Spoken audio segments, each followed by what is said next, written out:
for the journalists to keep connected with the internet to support their work. Yeah, and we're also very proud of our 5G connections, making sure that they have a smooth connections all the way to the headquarters, to their central office, to deliver the latest, not only the latest, but also in the best quality possible broadcast to their respective network. By the way, during the opening of the G20 summit, also the arrival of the head of delegates at the Apurva Kempinski, we can also witness the activities in Apurva Kempinski at the Media Center. And also our Minister of Information Informatics, Communication Informatics, Mr. Johnny Gerak-Plate, also sat there just to make sure that all of those activities and all of the facilities provided for the journalists are ready for that. As a matter of fact, what was also surprising to the fellow journalists working at the Media Center was that President Joko Widodo himself took the opportunity to inspect. It's yesterday, right? So that was quite a surprise and such a, if I may say, such a boost of morale for all of these journalists, including us. That's for sure, because these are tireless journalists who are working morning to night to ensure they get the latest, especially with the rivals. They last all night long and started very early in the morning. So thank you, Mr. President, for the visit.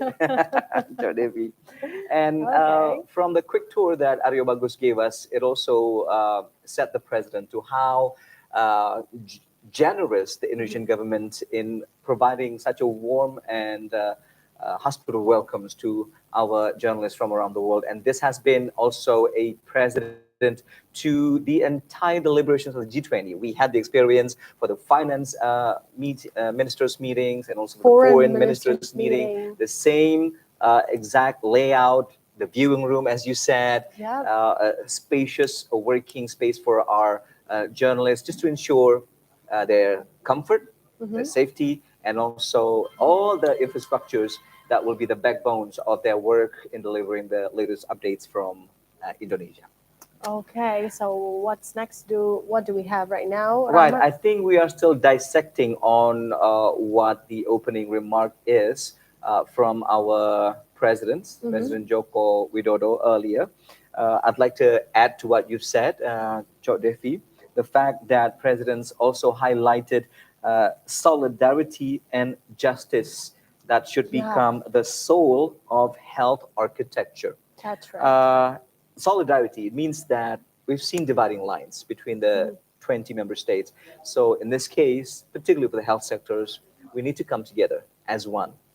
Having such strong solidarity within G20 member groups means stronger commitments for the countries to come together and overcome the possibility of future pandemics from ever occurring again to our country. And then the next word that you mentioned was just justice.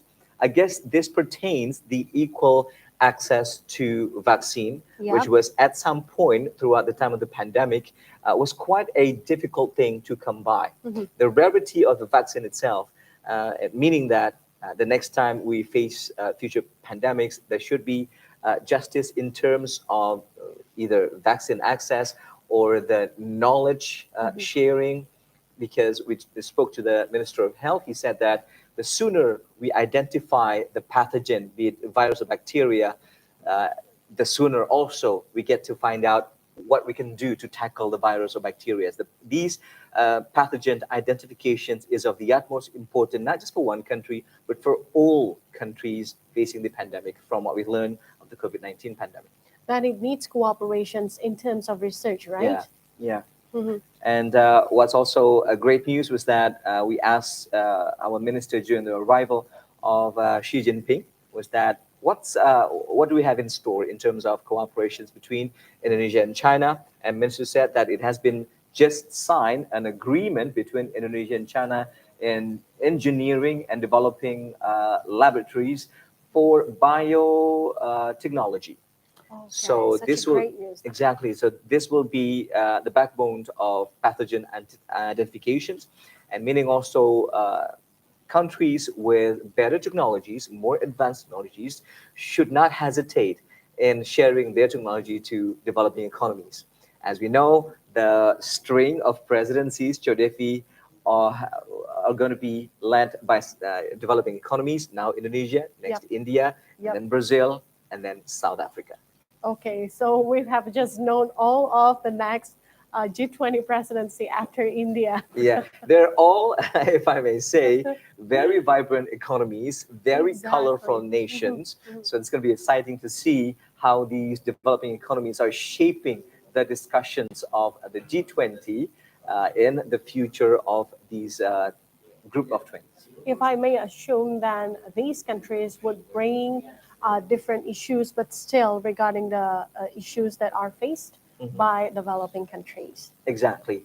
And not only they are representing the developing economies and tackling some of the most pressing issues faced by developing economies, but they are also setting the stage on how developing economies can become a leading and prominent, taking charge and making change for a better world. A lot of issues out there that needs tackling. That's right. And now we're going to continue our special report on G20 Leaders Summit.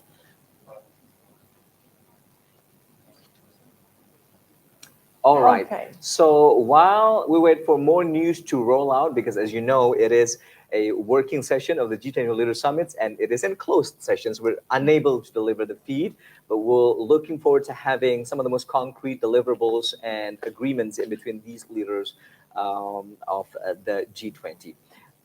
Chorefi, in the past couple of days, we have witnessed arrivals of some of the most major heads of states. Mr. Joe Biden is Mr. Joe Biden among them, upon descending down the Igusti Ngurah Rai Airport and meeting with our president also today. It was transported away in the so-called the Beast. The Beast, that's right.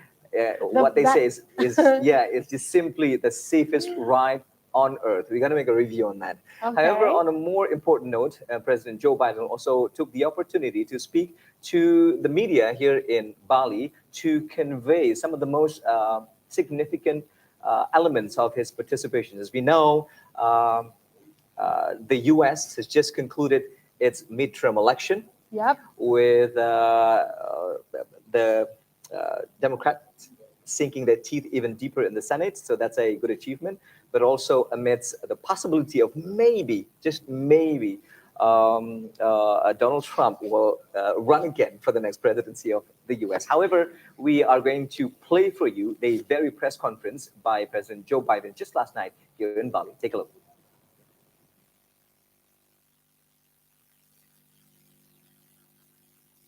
Welcome to Bali. Please. Good evening, everyone. Let me start with a few words about the recent elections held in the United States. What we saw was the strength and resilience of American democracy, and we saw it in action. And the American people proved once again that democracy is who we are. There was a strong rejection of election deniers at every level, from those seeking to lead our states and those seeking to serve in Congress, and also those seeking to oversee the elections. And there was a strong rejection of political violence and voter intimidation. There was an emphatic statement that in America, the will of the people prevails. In this moment of great global challenges, from global inflation to the climate crisis to Russia's brutal war against Ukraine, we're bringing together the broadest possible coalition of partners to deliver results. At COP27 in Egypt, I made it clear that thanks to the bold agenda of our administration, we pursue from day one to tackle the climate crisis and advance energy and security at home and around the world. The United States will meet our emissions targets under the Paris Agreement. And we're going to keep working with our partners to support the most vulnerable countries in building resilience to climate impacts and to align global ambition with the 1.5 degrees Celsius goal while supercharging our clean energy transition. And let me meet, I just met in person with Xi Jinping of the People's Republic of China. We had, we had an open and candid conversation about our intentions and our priorities.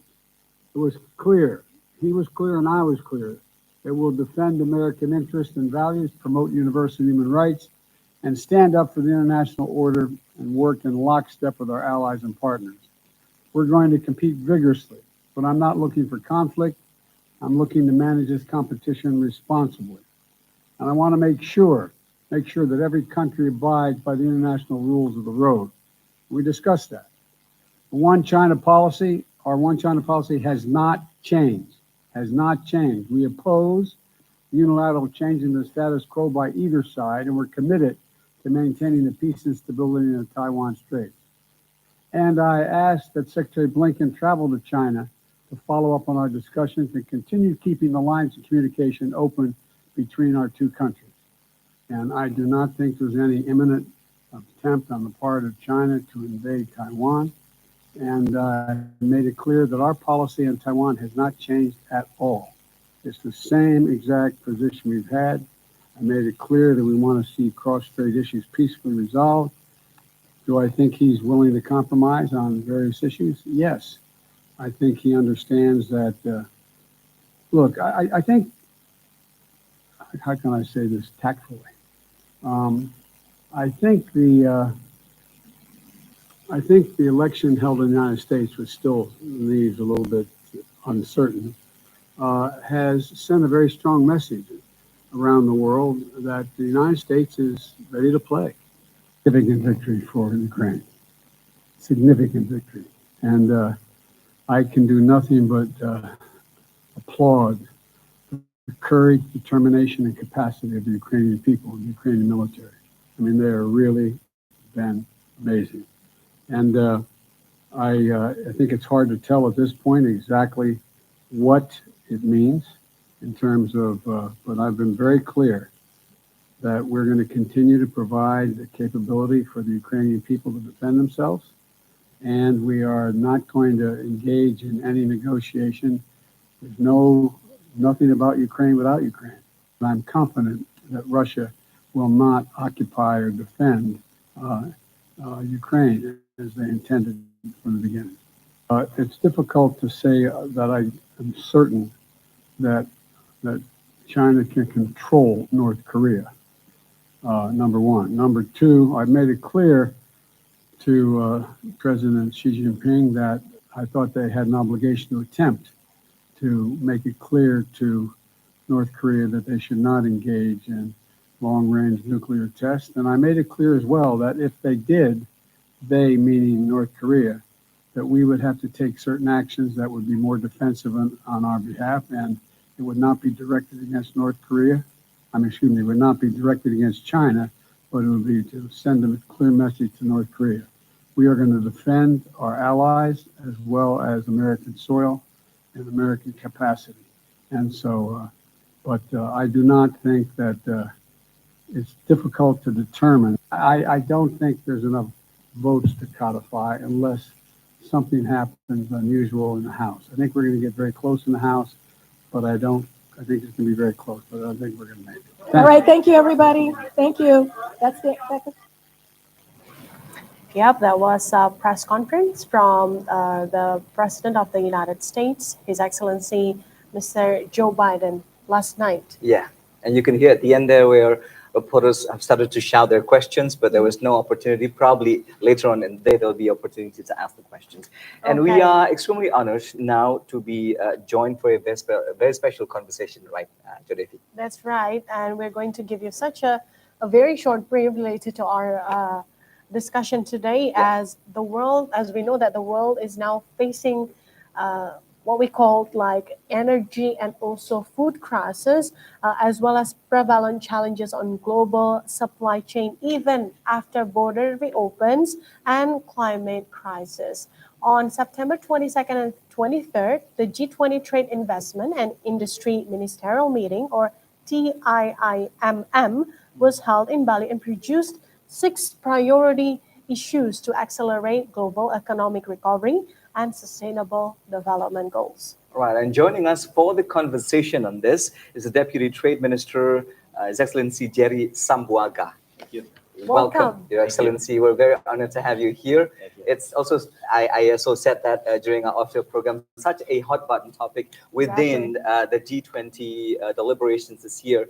And it is represented by a specific working group, the Trade, Investment and Industries ministerial meeting at the peak of it prior to the leaders summit. So as mentioned by my partner Devi here, Mr.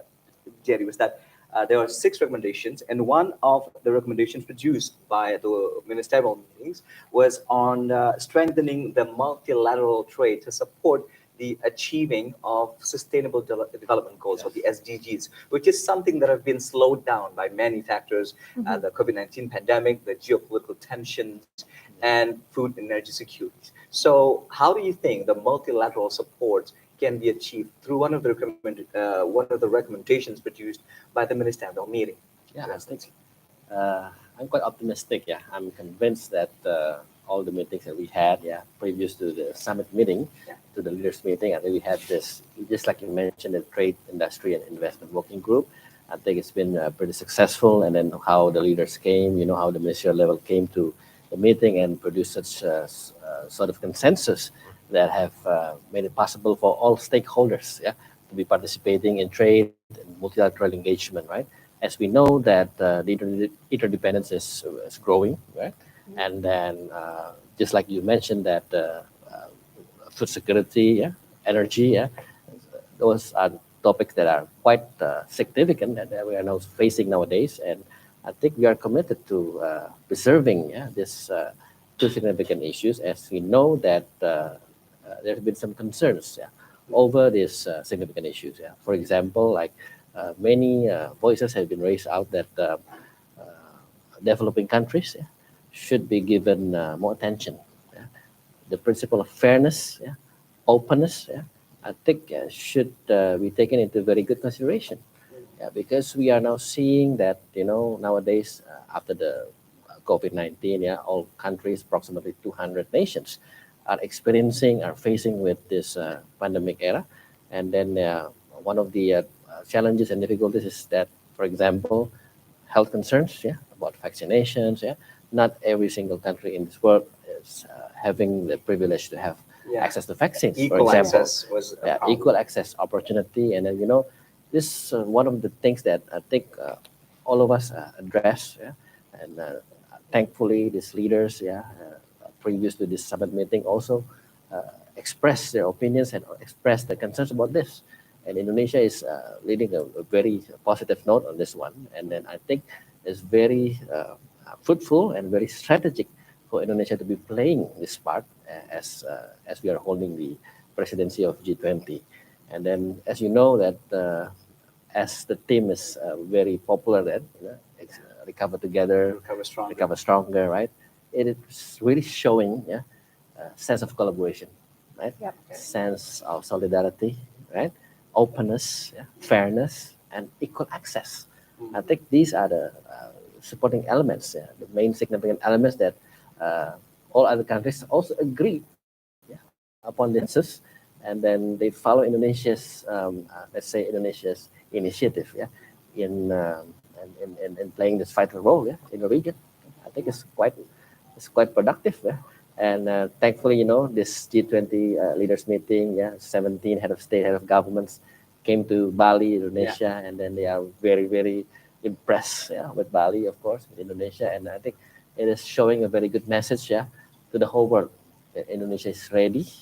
Indonesia is playing a very vital role, not only in Southeast Asian region, but also in Asia Pacific, also in the global world, the whole continent. Because as you know, that Indonesia is the 4th largest country in the world, the 3rd largest democracy, right? After India and after United States in terms of population. And then yet we are now, perceived by many others that, okay, Indonesia is a very promising country. We have democracy, largest economy in Southeast Asia, and then not to mention that the trade balance that we have, because I'm coming from the Ministry of Trade, I have to say this, that our trade balance this year in 2022, the latest data that we received in September 2022, now it's November. I think we're hoping to have the result pretty much soon in December.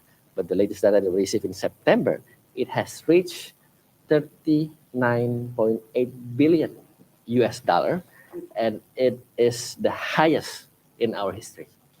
So it is the highest in our history.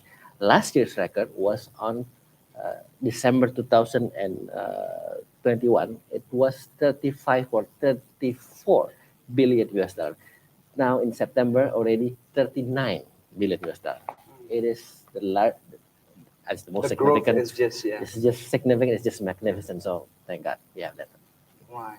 Well, adding a note on that, Your Excellency, was the fact that the growing interest of the G20 member states to sort of come together, because you mentioned the words collaborations and Yeah. solidarity, which were included Openness in the as opening well. remarks of our presidents. President. Yes. But in retrospect to all of the meetings that have taken place, some of these working groups haven't been able to achieve a common ground, to come to the communicate, finding a common ground, and also within the working groups of TIIMM alone, there's this new terminology being used, if I'm not mistaken, correct me if I'm wrong, investments, which was initiated by Indonesia. So how optimistic are we in terms of the collaborations and the solidarity to come through within the leaders summit here in Bali as the pinnacle of the meetings? I'm quite optimistic again. I'm quite convinced. Yeah, I believe that we can achieve, the let's say, the consensus, right?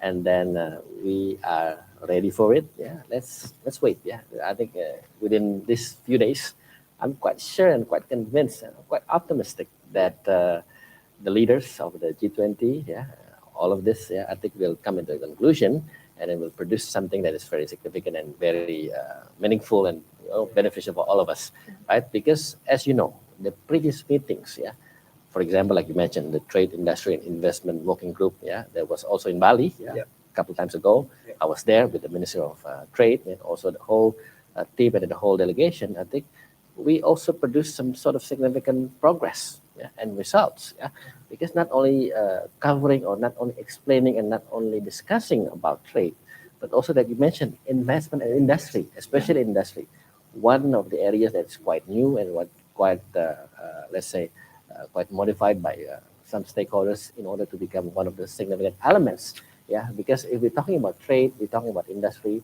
and at the same time we are talking about investment. I think these three areas can be combined and can be let's say can be perceived, yeah, can be considered as one element, yeah, in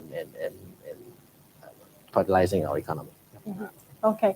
Another recommendation that TIIMM was produced is also regarding the digital trade, inclusive digital trade. Yes. And digital is one of the crucial matters now. So how does this translate into the implementation regarding the inclusive digital You're right. trade? I couldn't agree more, because as you know, that all of us agreed on that, all leaders, yeah, all nations, all members, yeah, we should have a very good instrument of digitalization. And one way of doing it is that we have a transfer of knowledge of digitalization. Yeah, as you know, that some countries among the members, they are already experiencing the digitalization. Some are still coping with it. Some are still learning, yeah, from the others, yeah, in order to become, let's say, a nation that is familiar of digitalization element, yeah, within the members. And I think Indonesia is in the right position, yeah, to also encourage other members, yeah, because not only in this forum, yeah, for example, I was in ASEAN Economic Minister meeting in Siem Reap in Cambodia a couple of months ago, and then all of us, and I think everyone, yeah, we all agree that digitalization was something that we should take into very good consideration. Why? Yeah. Because right now, yeah, the whole world is experiencing with digitalization. That's right. Digital is everywhere, right? It's becoming part of our life, everyday's life, people's life. And then as policymakers, yeah, as governments, I think we should find a very good formulation, yeah, a very comprehensive policy, yeah, in order to not only to preserve, but to also sustain and also to accommodate and also to become adaptive, yeah.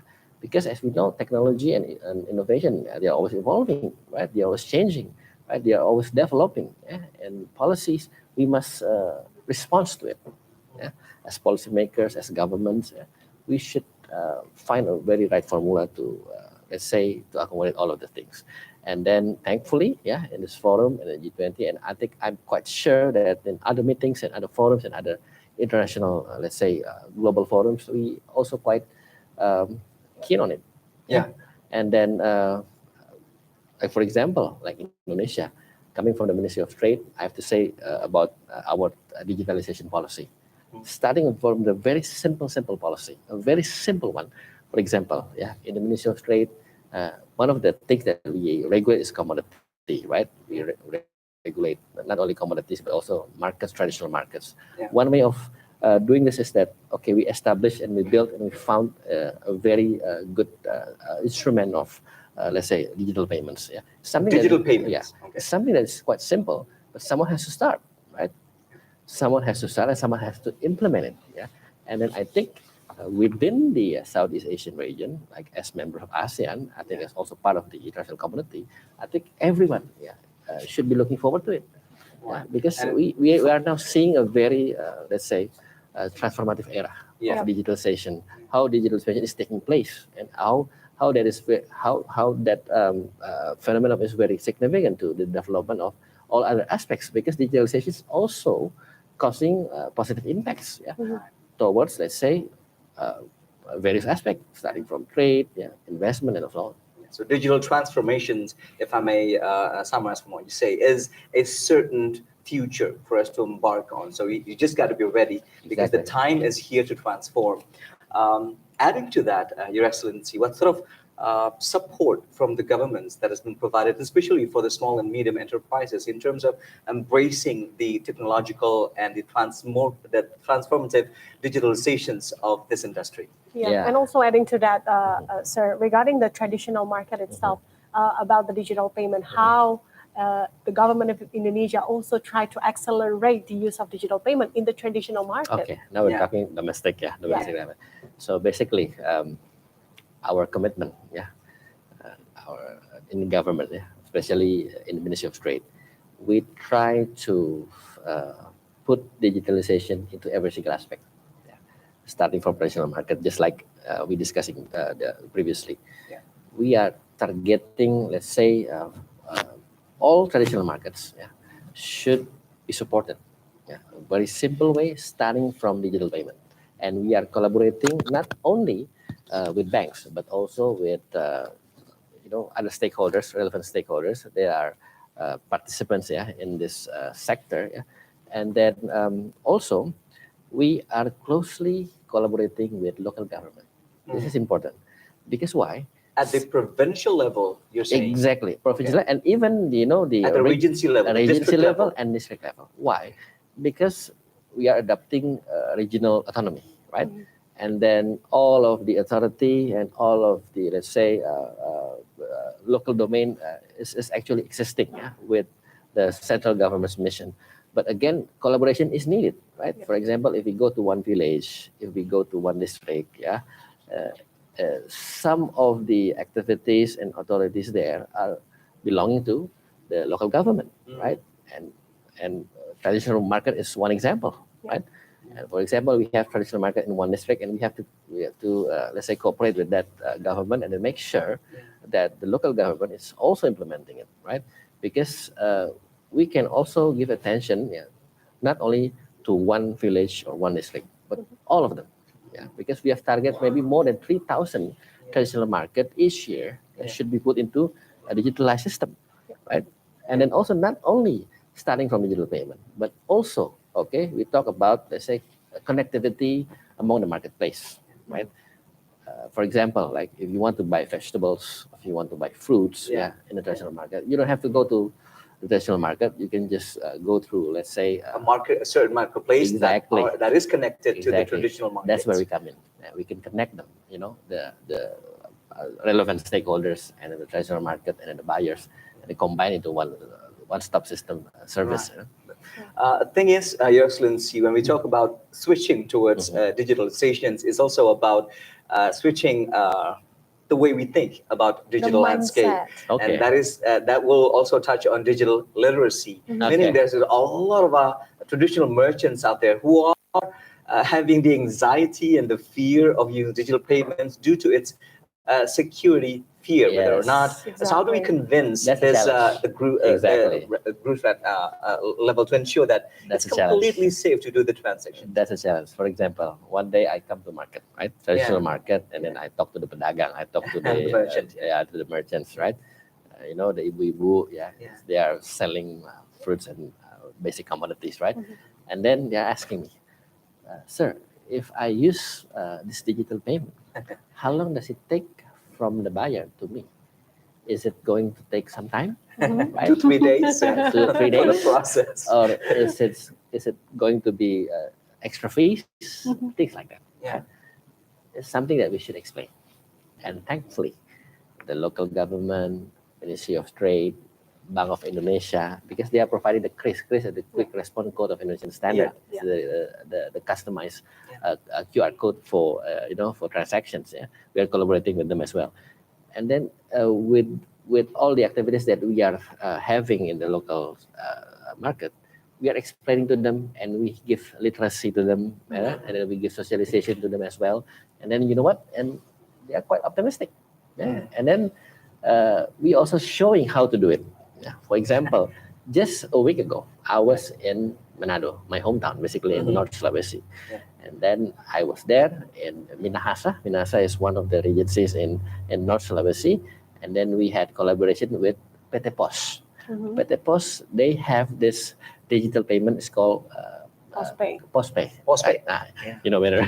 So the Postpay is being implemented in one traditional market, and then we just scan the code, and then not even 3 seconds, maybe less than 2 seconds. Yeah. And just we just scan like that, and then it's transferred already to the merchant.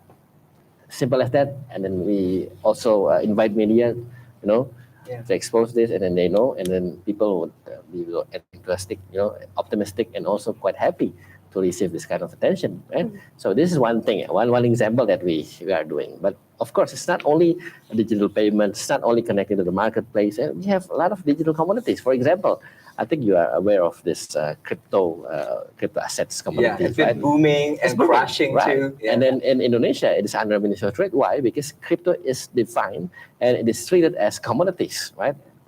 Because they are considered as commodities, so that's why it's under Ministry of Trade, right? Yeah. And then it's, you know what? The transaction is huge. Yeah? Last year, December 2021, I remember the transaction reached 859.4 trillion rupiah. It's close to 60 billion US dollar. It's huge. And then the registered account, it has reached 16.3 million users KYC. So what's the growth there, Your Excellency? It's huge. So it's a just fantastic. skyrocketing number. Of course, and because out of the expectations. exactly Too, yeah. in 2020, I remember 2020 December, it was 64.9 trillion rupiah. In December 2000, as I just said to you, is 859.4 trillion rupiah. And if we put it on average daily, based on the last year's transaction, daily is 2.35 trillion rupiah. Can you imagine that? Yeah, and then 16.3 million users, all KYCs, they have more than they do have in stock exchange, the one who's playing stocks. No, so it's something that is potential, and then we are trying to regulate this comprehensively. And then, of course, we are collaborating with other institutions like WI, OJK, and others, because we know that in the future it could be translated as, let's say, financial asset and so on. Because we know that commodities, digital products, and financial assets, they can coexist together. So it's something that is beyond our imagination. So that's why in this forum, in this G20 summit meeting, we are trying to capture the idea. Of course, not only brainstorming and discussing, but also deciding and also making some sort of instruments that is, let's say, they are quite productive, and quite essential for all human beings and for all countries. That is the most important thing, because as we are agreeing on the theme, recover together, recover stronger, post-pandemic COVID, right? We have to give access to all, right? Because it raises to 3 main issues, right? Energy, food security, and also health, and also, if you talk about health, a lot of things that we can do, about vaccinations and then equal access to vaccines and all that. It's something that's is very, very important that we should address. And as the president of G20, I think it's very beneficial for all of us, including Indonesia, to show a very positive message and positive note to all of us. Okay, but then how Indonesia also take G20 as a momentum to accelerate the digitalization in trade and also to support the acceleration of economic recovery itself, Excellency? Yeah, I think it's a very good question here you ask. First of all, I think I'm starting off by giving a very simple example, right? You said that how we support digitalization, right? How we support, let's say, clean energy or so on. For example, just a very, very simple example, the cars, the vehicle that we use. The electric vehicles, the official transportation means. Electric vehicles. I myself, we are assigned by, the officials using electric vehicles. Yeah. All the head of state and head of governments come to G20, they use electric vehicles, mostly dominantly. Yeah? And second, we are showing a very, a very good example. How, let's say, we go into entrance and one meeting to another meeting, using QR code scan. It's all digitalization. Yeah. It's a very, very simple one that we are showing that we are applying it and we are implementing it. Of course, from the perspective of policy, we also making sure to all members that Indonesia is committed. Right? Because we have a lot of projects going on. Right, and then previous to this summit meeting, previous to this leaders meeting, we had so many meetings that are done already. Yeah? Because people would be asking, is this only a single meeting that we have in Bali? No. We have since January 2021, 2022. Yeah, because we start off by I remember November, December 2021. It started from January 2022 until now. We have so many meetings involving a lot of ministries, talking about digitalization, implementing about the policy and so on, and of course agreeing with all the members of G20 in order to make sure that the digitalization is putting into a very good effect. Wow. It's quite so we have come to the final question to you. Sure. We know that you're pressed for time, Your Excellency. So just to sum up what we've been discussing in the past 30 minutes, what would be the great expectations of the Leaders Summit this year? It is ongoing at the moment. Trade, investments, and industries will also be on the tables. The deliverables and the summaries from your working groups have all been drafted in the Sherpa track, probably in the hands of our presidents now. So what do we expect? Tomorrow, probably. Tomorrow afternoon. It's still ongoing, now, I think we are quite optimistic that we will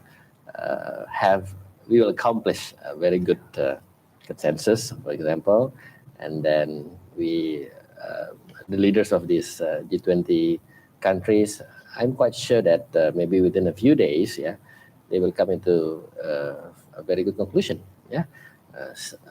stating statements that are quite beneficial and productive and of course meaningful to all of us, not only G20 members but the whole world, because G20 members is a specific forum that is designed for all participating members to deliver a message not only to one community or two communities but the whole communities, right? And then all interests, all global interests should be should be considered into a good positive moment. And I think by having this leaders meeting, I'm sure that we still have to wait, but I'm quite sure, I'm very optimistic that it will end in a good way. And Indonesia, and Indonesia is proving to the whole world that we are ready and we are capable enough to do such thing, and then you can ask all other leaders in G20 that Indonesia has been a good host. Has been an amazing host. Amazing. We should all be proud of all the achievements, not only for the summit, not only for the Your summit, Excellency, but the entire deliberations, hundreds of meetings across the years. We should be proud of it, and people should, I think not only Indonesian people, but also all others. I met some delegation from other countries. They give two thumbs up. Who commended on our hosting job. And they are very good job. appreciate It's us. a very great message and it's very good leadership by President Joko Widodo. Right. And then the whole team, thank God we have a very good team, yeah. And then I think it will continue that way. And of course, we hope to achieve a lot of things, positive things in the future soon. Right. So we are very happy to hear your level of confidence, which further infused us with more confidence as well that tomorrow everything will unfold into such a success for Indonesia. Thank you. As also mentioned by President at the opening remarks, we should not and we will not fail. So thank you very much again for your precious time. Thank I would you. like to thank you, Deputy Trade Minister of the Republic of Indonesia, His Excellency Jerry Sambuaga. Thank you very much. Thank you so much. Thank you so much. And we should now take a short break before we continue our G20 Leader Summit program. So stay tuned with us on TVR World.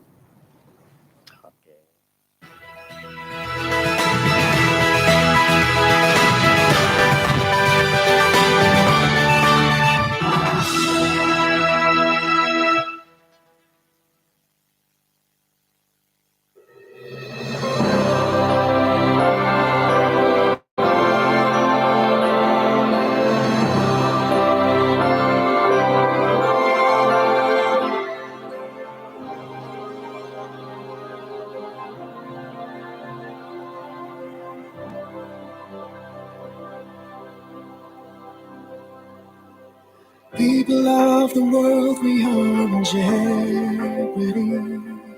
Striving times to act in solidarity. Our wish to heal the world, we shall do whatever must be done.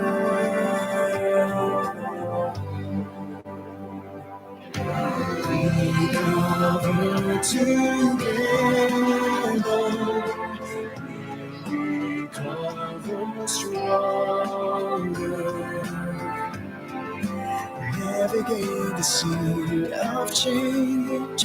We have always overcome hand in hand. We cover together. We'll recover stronger, reaching up for our children's future destiny.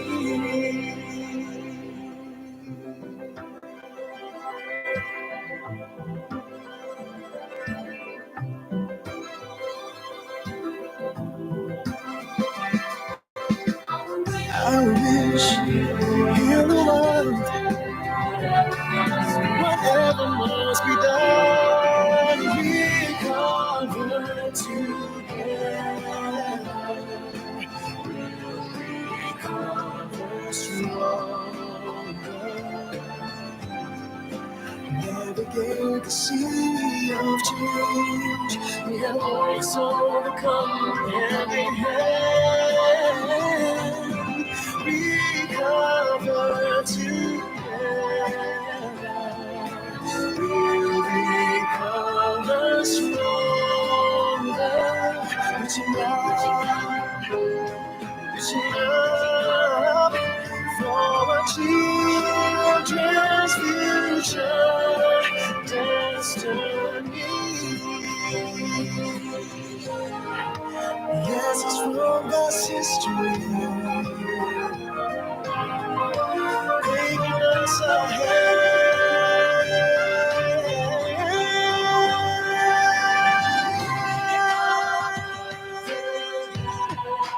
Recover together,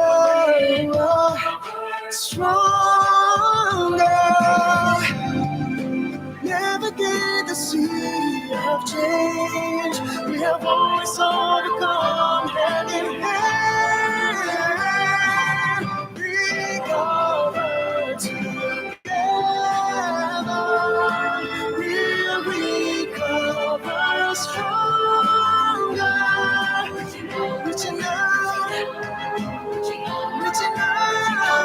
for children's future. For children's future.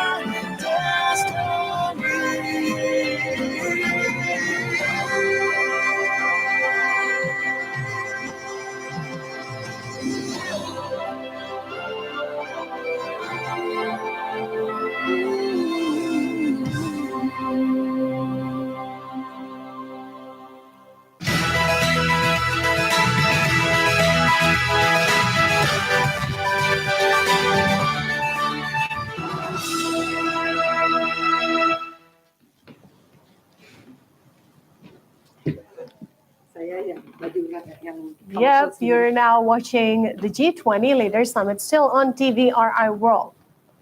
Yeah, we still have a string of exciting reports and also in-depth conversations in regards to the currently transpiring and ongoing G20 Leaders Summit here in Nusa Dua, Bali. We have more experts coming in and chipping in on their analysis and also in-depth perceptions on what's currently going on here in Bali. In the meantime, we have a bit of a breaking news, Defi. Just to begin, before we embark upon the conversations, it is the Cambodian Prime Minister Hun Sen on Tuesday cancelled meetings it was due to have at the G20 summit in Bali after testing positive for COVID-19, according to a statement posted on his Facebook page. Take a look at this next report. Hun Sen, who is the current chair of the Associations of Southeast Asian Nations, or ASEAN, and just a couple of days ago has been handed over to the President of the Republic of Indonesia, Joko Widodo. And Hun Sen has been tested positive before he held any meetings, included those scheduled with French President Emmanuel Macron and Chinese leader Xi Jinping, the statement said. He also hosted a summit of ASEAN and global leaders that ended on Sunday, November the 13th in Cambodia.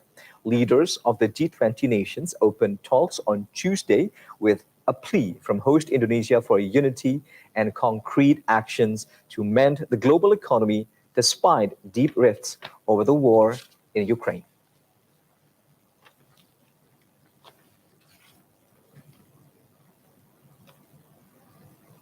Yeah, there was some breaking news related to the Prime Minister of Cambodia who cannot attend the G20 summit event.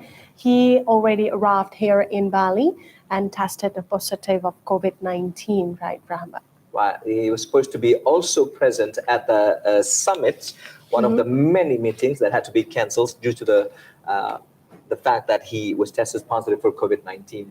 So that changed the entire participations of Cambodia as the chair of this year's ASEAN. And at the summit earlier, a couple of days ago, the chairmanship was handed over to President Joko Widodo. All right, as we said earlier, we're going to dissect even further into the G20 Leader Summits here in Bali, Indonesia. We have two distinguished and esteemed guests joining us for the conversations. They've also been participating in the earlier parts of our program today. We are very delighted to welcome the Deputy Secretary for Global Affairs to the Vice President of the Republic of Indonesia, Ibu Dewi Fortuna Anwar. Very good to have you back, Ibu Dewi. Thank you very much, but I think there's a bit of a correction because I'm no longer deputy. I'm just a research professor at the National Research and Innovation Agency now. So this is a note to our producer out there. Thank you very much, Ibu, for the corrections. We apologize for that. And also joining us for the dialogue is, again, we welcome the Deputy Executive Director for Research of CSIS, Safia F. Wibat Afifi. Thank you very much for joining us again for this conversation. Thank you. Right. I'd like to go first to Ibu Dewi Fortuna Anwar. Ibu Dewi, if we can, as I said, dissect further into what to expect from the proceedings of the G20 Leaders Summit. It's been over and over again said that it's not business as usual. This is the presidency that we assumed, unlike any other times in the history of the G20, also echoed by the President of the Republic of Indonesia. We just recovered from COVID-19 pandemics, and then there's this ongoing geopolitical tensions and the looming recessions across the globe. And we were afraid also at some point with the escalating at the South China Sea. So how do you think the overall expectations, I also mentioned the mood of our leaders here at the congregation? Well, I'm just thankful that that summit is actually taking place, and all of the countries, even though 3 are not represented at the highest level, are here. It is still the G20. It's not G20 minus 1. The fact that everyone is here together is I think we should be given congratulations to President Joko Widodo and his team for succeeding in bringing all of the countries together despite the heightened tension and international polarization. If you remember throughout the year, particularly because of the Russian invasion of Ukraine, the focus is much less on the substance and more on the participation. Yes. Whether Russia will participate, whether at what level, and what will be the reaction of the United States and the G7 countries, and so the fact that the process itself, that we are able to keep the G20 family together is an incredible feat. And I think that I shudder to think this is serendipity. For example, maybe that Indonesia is the chair this year, or it will be. And Indonesia has always been trying to keep the middle path, trying to engage with all sides, not taking sides with anybody. People are unhappy, from both sides. They're happy, but Indonesia has been quite firm, still continuing to engage with Russia, but at the same time, it's also being clear that Indonesia also condemns the invasion towards Ukraine, condemns the annexation of the provinces, for example, but at the same time, ensuring that Russia is being excluded from the forum. And I think that it is a testimony that this bridge building effort is quite successful, that all of these leaders are here now. Even, at the ministerial level, it's still important. Yeah, our president has also said over and over again, echoed by ministers alongside him, stop the war, stop the war. And G20 is, again, not a political forum. However, political issues, the global geopolitical tensions also have affected the results and the outcomes, the deliverables, and the platform that they try to find agreement on. So how do you view the stance that the government of Indonesia has taken throughout the year under our presidencies, as you said, taking no sides, and it should be a win-win solutions for all nations within the G20 member states? Yeah, I think our government, Ibu Sri Mulyani has said over and over again, for example, reminding why G20 was created in the first place. Exactly. G20 is primarily, first and foremost, it's an economy. It was created to deal with a global financial crisis. And the expectation is that it will continue to be the premier economic forum in the world. And while geoeconomics and geopolitics, geosecurity cannot be totally separated, we need to be able to distinguish in which forums we talk about what. Yeah, so that we do not hold hostage issues like health, about climate change, or digital transformation, which we all must deal with because there's a crisis. Because the crisis must be dealt with, and we must also focus on that, but not at the expense of jeopardizing the G20 as an economic forum, and not jeopardizing the issues that we must deal together, which need the cooperation of all of the member countries of the G20 and also the international community as a whole. So if the G20 were to disintegrate because of geopolitical tension divisions, we would all be the losers. Yeah, it will not improve the political sides, and while the economic sides would be sidelined, would be abandoned. Now, at least we need to make sure that we try to insulate certain issues while we need to continue to keep attention to it, not to ignore it. But in Bali, there are three priorities. There's global health architecture, sustainable energy transition, the energy transition, and the digital transformation. Those need to be decided upon. Countries need to agree to cooperate, and we must move forward, regardless what happens in the South China Sea, regardless of what happens in the Gulf, or regardless of what happens, elsewhere in the world. These issues cannot simply be ignored because they will continue to be, to need our attention. It's certainly eye-opening when you said, just to continue on, was that we should not let the G20 disintegrate, and that's a very, very strong hope and words, if I may say, because we started seeing seeds of fragmentations within the G20 across the year. So we should not let the disintegration to manifest itself within the G20, if I may say.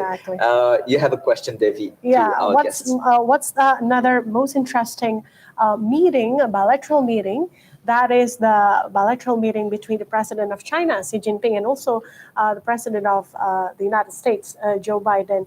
I want to have your view, Ms. Fifi, regarding this bilateral meeting. Do you think that this will also affect the relationship between China with Russia? Well, I guess overall, the meeting itself presented some really good news to a lot of people, including us in Southeast Asia, because some of the statements made really show that the two countries are willing to work together through differences. Yes, there are references to Taiwan, and they have differences with regards on how to approach the issue. But I guess even the U.S.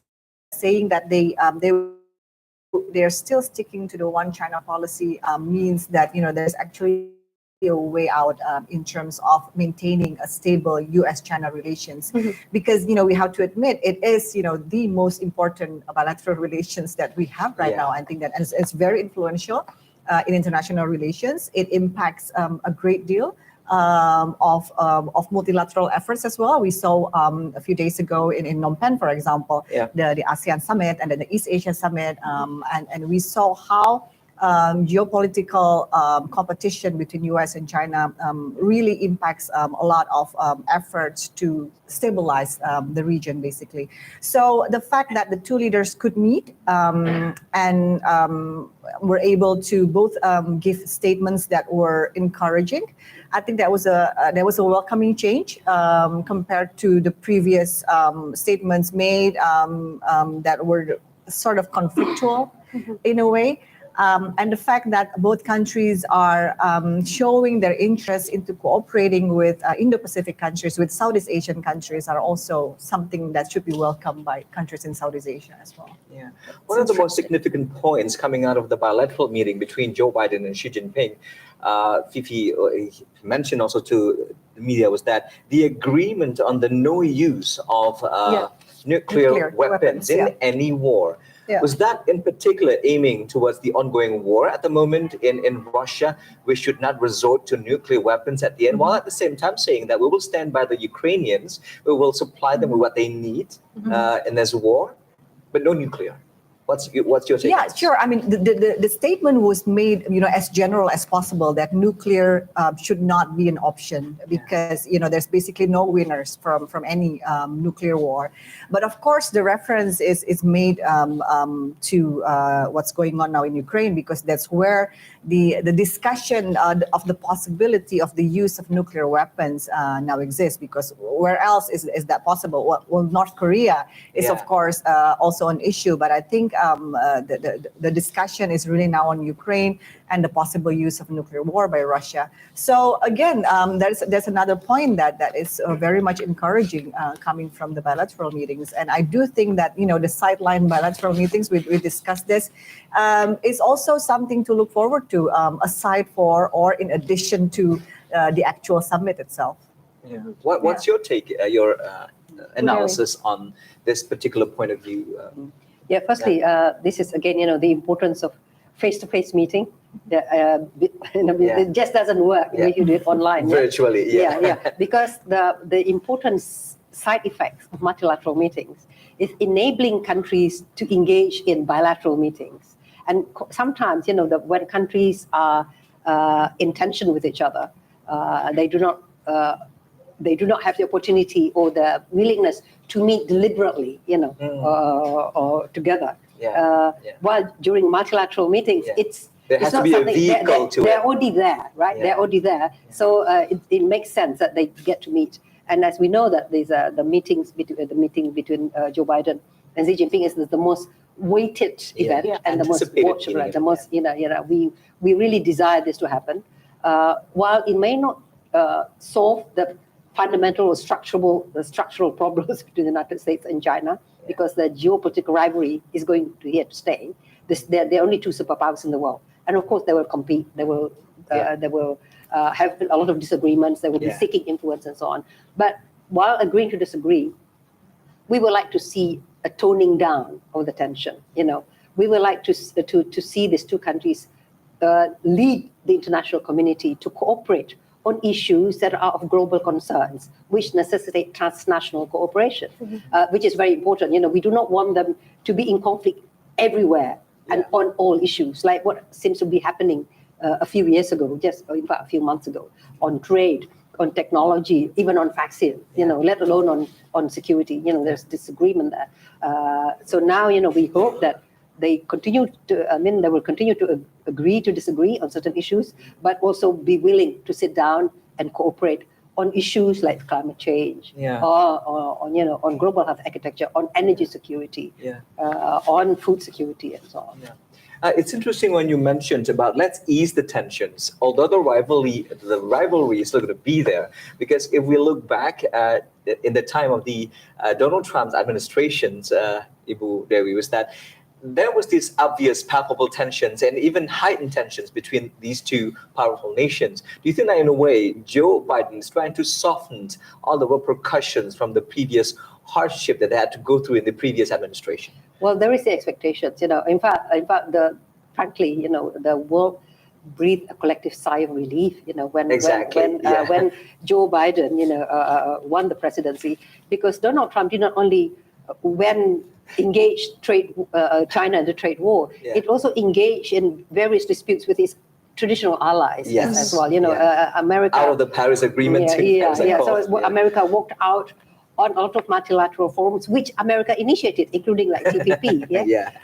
So there was an expectation that there is more emphasis on multilateral cooperation as well, because as I said, multilateral forums are very important to solve our common global problems. So there is an expectation that more attention to multilateral forums and also more willingness to engage with China, not necessarily to agree on certain issues, but at least to be willing to sit down together. Right. It's probably a bit of a romantic perspective, if I may say, because would like to look back, Devi, on the time when we were both witness to the foreign ministers meeting here in Bali just mid this year, Budu and also Ms. Fifi. And at that time, I had the opportunity to attend the conversations with Secretary of State Antony Blinken, and he mentioned that he had it was just over at that time. He had a 4.5-hour bilateral meeting with Wang Yi, the foreign ministers of China.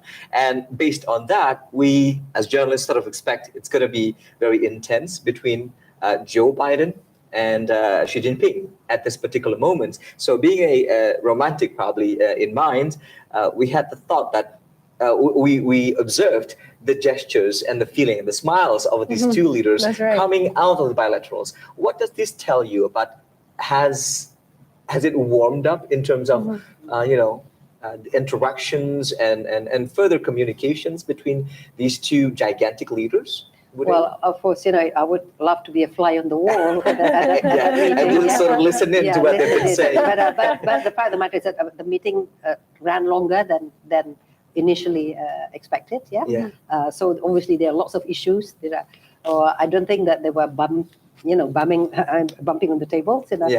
So hopefully, who cannot be happy in Bali? You arrived happy in Bali. So that's just you land in Bali. It's a boom. You feel happy. And it's balmy weather too for delegates from Western countries who have just departed from winter, or at least coming into winter and then arriving in such a balmy atmosphere here in Bali. Your take on this, Ms. Fifi? There are expressions of happiness and smiles on their faces of these two leaders as they concluded their bilateral meeting.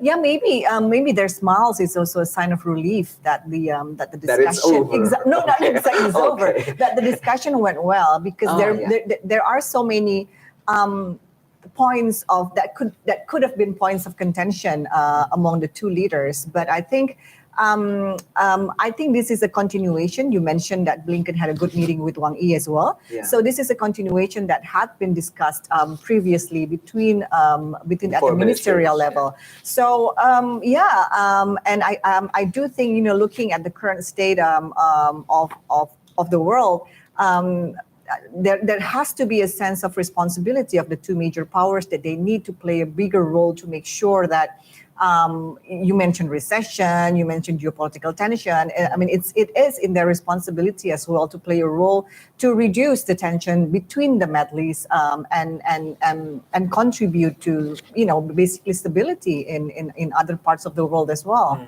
So, do you think it's also on the part of Xi Jinping, because he has just been elected to extend his presidency for China, for PRC.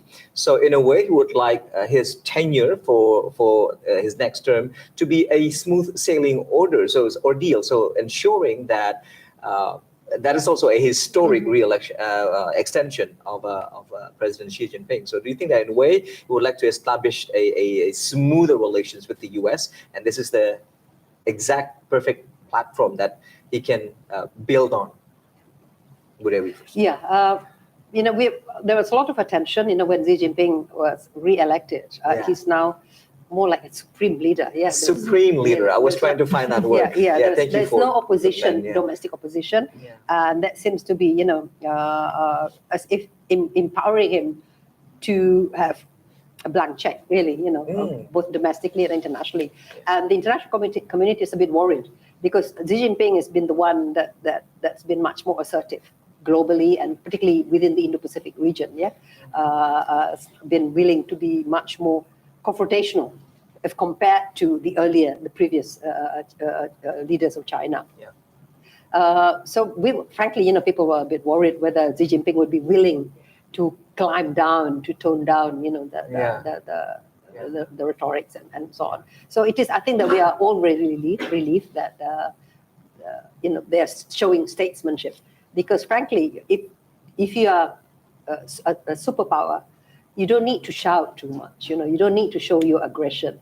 But the international community will appreciate you more, will give you a country more respect.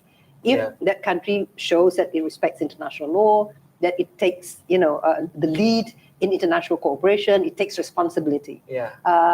You can get away with bad behavior if you are, a tin pot country or banana state, whatever. But big countries, if you behave like that, you are endangering the whole planet, you're endangering global stability, and you will not go down well in history. So whether you are an American president or you're a Chinese president or you're a Russian president, there's a lot of responsibility to behave responsibly. Especially governing for such a long period of time and extended. Your perspective on this? No, I just like to add also, I think it needs to be underlined that it's important that we don't have that too high of an expectation simply based on the result of this one meeting between Xi Jinping and Joe Biden. U.S.-China relations is probably the most complex and very dynamic relations between two countries that we have right now. So anything could, change the tone of the relations very suddenly. So yes, it's good that the meeting went well, that the statements from both leaders are very encouraging. But I do think that, let's not have too high of an expectation that they would suddenly become friends and everything's all rosy, I suppose. Okay. Let's just not rely too much on the smile that we can see. On that bilateral meeting, President Xi Jinping also said that a confrontation between big countries should be avoided. And also these countries also committed to open communication between the government between these two countries. What signal is this, Ms. Fifi? You have your absolutely. view?